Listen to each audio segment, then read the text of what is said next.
All right, so Pectra is less than 2 months away from hitting Ethereum mainnet. And what I'll be trying to do in the next weeks is to cover every EIP that comes with it. Last week we did EIP-7702. This week we'll be covering EIP-7623. So EIP-7623 basically introduces dynamic call data pricing and fundamentally changes how certain transactions are being priced on Ethereum. We'll be going through it in a similar way than we did last week with EIP-7702, meaning that we first break it down on a high level, and then we'll be going through an EVM implementation and look at every line of code that changes due to the new EIP. Like last week, we'll be looking at revm, which is a Rust implementation of the EVM.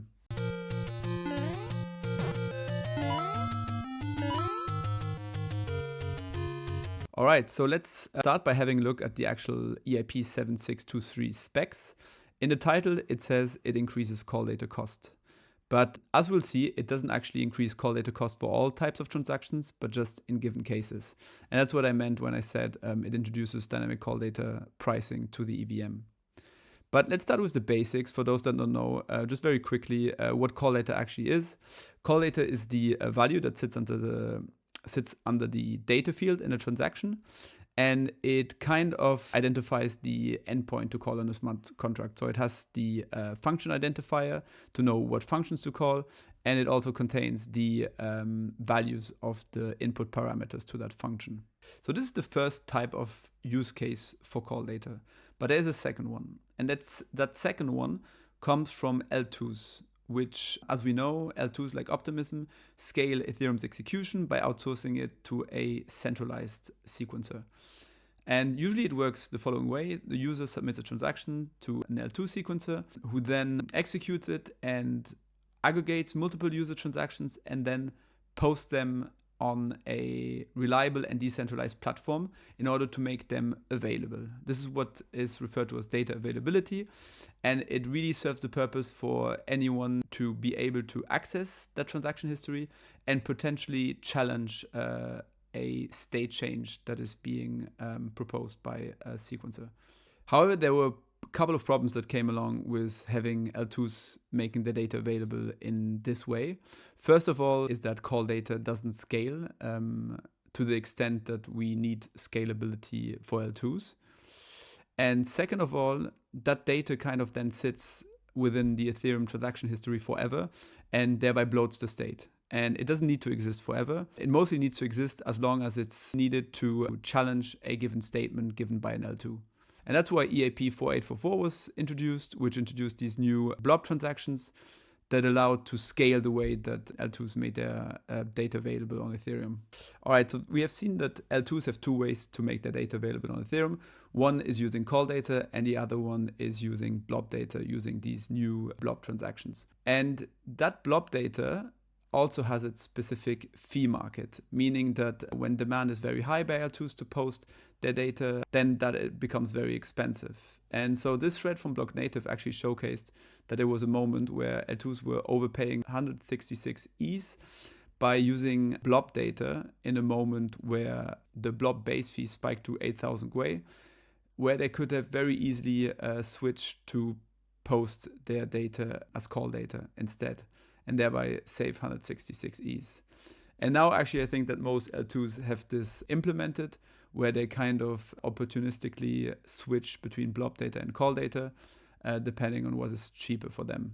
Now it's exactly in this dynamic where L2s decide to opportunistically switch from using blob space and use call data instead, that suddenly blocks can become extremely large compared to the average block size, where no call data is being used for data availability by L2s. So Ethereum currently experiences quite a high variance in block size, as some are very small and some, in contrast, are extremely large.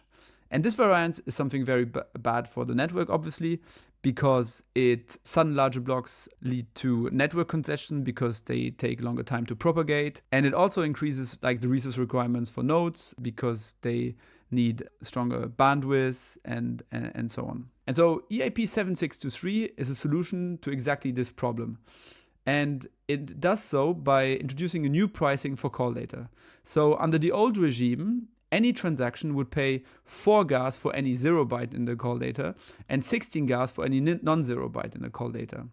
Whereas post EIP-7623, the call data for 0 bytes will be 10 gas and the call data price for non-zero bytes will be 40 gas. However, very important is that this EIP distinguishes between so-called computational transactions, those that call smart contracts, or you can call them regular transactions, and those transactions that use call data for data availability. And this distinction is achieved by making sure that this new pricing is only binding on transactions that use call data for data availability and that use not so much computations like normal smart contract calls. And to make sure that this new pricing is only binding for transactions that use call data for data availability purposes, the EIP spec introduces a new formula for calculating the gas used by a transaction. So if you look at it here, that's the formula. So first you have the 21,000 gas that applies for any kind of transaction. And the second component is taking the max of 2 different computations. The first one here is basically what any kind of transaction was paying until now. You had the calculation of the call data cost, then you would add to that the execution gas costs, and you would pay any costs related to deployments of new contracts. Now, the second element in this max statement here is computing the call data costs under the new regime that we just looked at. So let's think about this formula here in practical terms. If I'm a transaction that is just posting call data for data availability purposes, for example, then these 2 components will be 0. And hence, I will have a max between the old cost of call data and the new cost of call data. And hence, this new cost of call data will always be the one being larger, and hence the one I will be paying.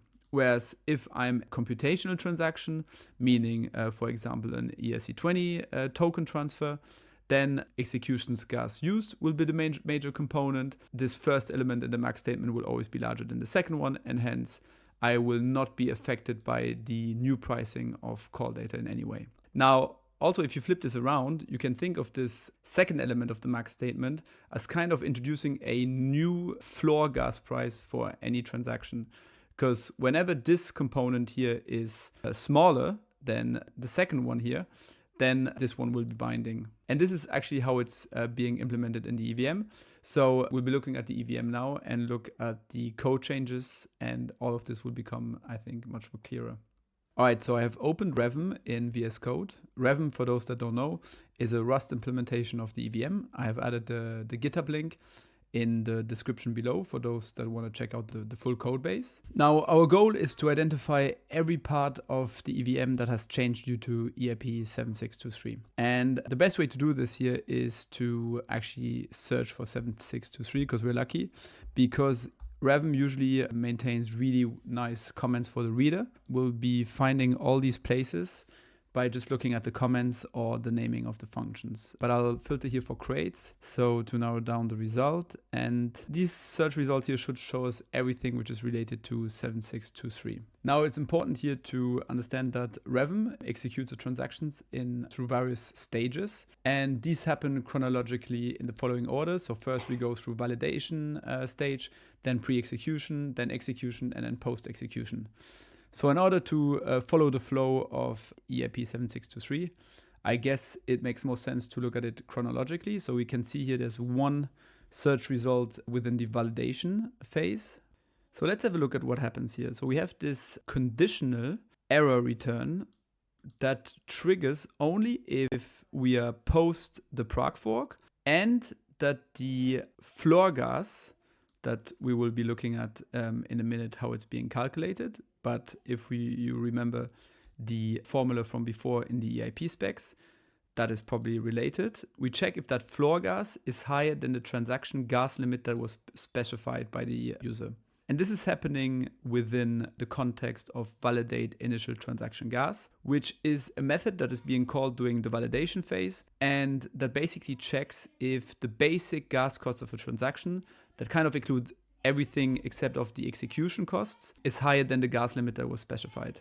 And if not, then it reverts. But we want to know how this floor gas is being calculated on this gas struct. And if we look for this gas struct, it comes from here and is being returned by this calculate initial transaction gas method.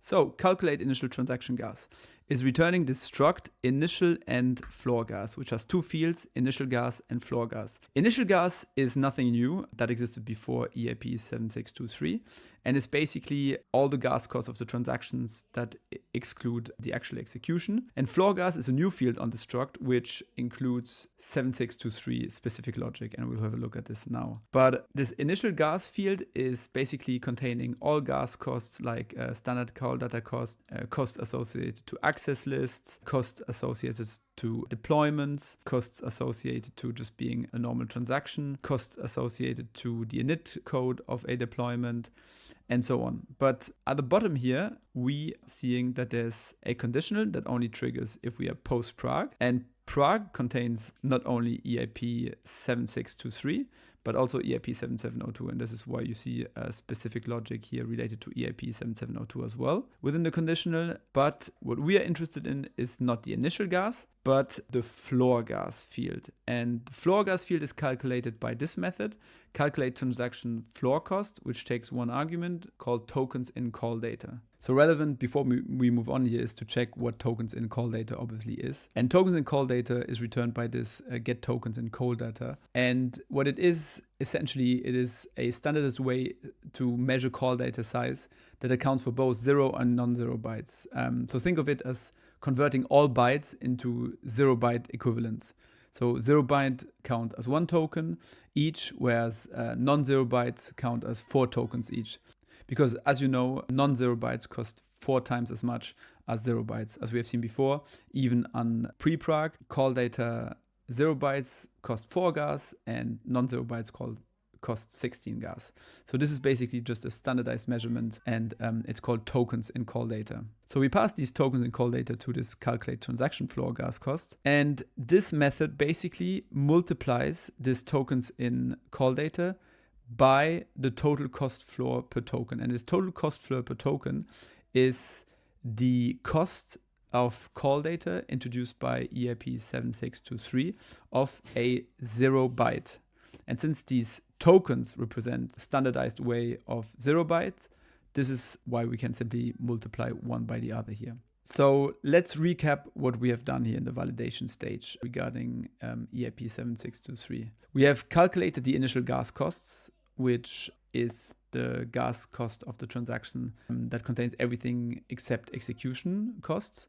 Then we have set a floor price based on the call data size. That includes the new pricing of call data that comes with EIP-7623. And then we return early if the transaction gas limit specified is lower than this floor gas that we calculated. And that kind of wraps it up in terms of the validation phase. So let's return to the search results and see what else there is about EIP-7623. So we can see in terms of stages, there's nothing else than validation and post-execution, because within pre-execution and execution stages, there's actually nothing related to EIP-7623. So let's move on to this function on the post-execution handler of revm, which is called EIP-7623 check gas floor. So within that function, we are basically making the floor gas that we calculated earlier binding. And we're doing that by checking if the actual gas spent by that transaction is less than that floor. And if that's the case, then we make the floor binding by setting it on the gas struct and clearing any gas refunds, since it's the floor that the transaction should be paying. And this is eventually what will be charged. Now, if you can recall from our look into the EIP-7623 specs earlier, there was this max statement. And essentially, we are checking here if the first element of that max statement is less than the second one, which acts as a floor. And if that's the case, then we use the floor in terms of charging that transaction for gas. And to think more practical here, this will only be the case for transactions that use call data to post large amounts of data instead of using computational resources in their transaction. And that really kind of sums it up in terms of code changes on the EVM level. So you've seen that within the validations stage, we calculated the new floor gas amount. And we also checked early if that floor gas amount was more than what the gas limit specified in the transaction, in which case we would return early with an error.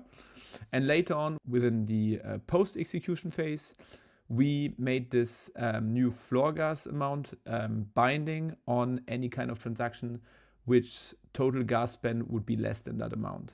And that's really all there is to EIP-7623.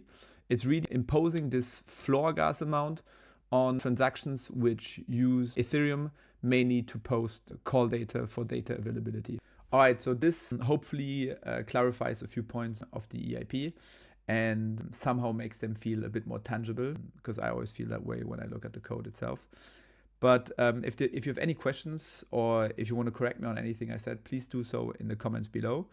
Also, feel free to discuss anything with me in my Discord channel. You can find the invite to the Discord channel in the description of my YouTube channel. It would be really cool to see you there. Otherwise, thank you for watching and see you next time.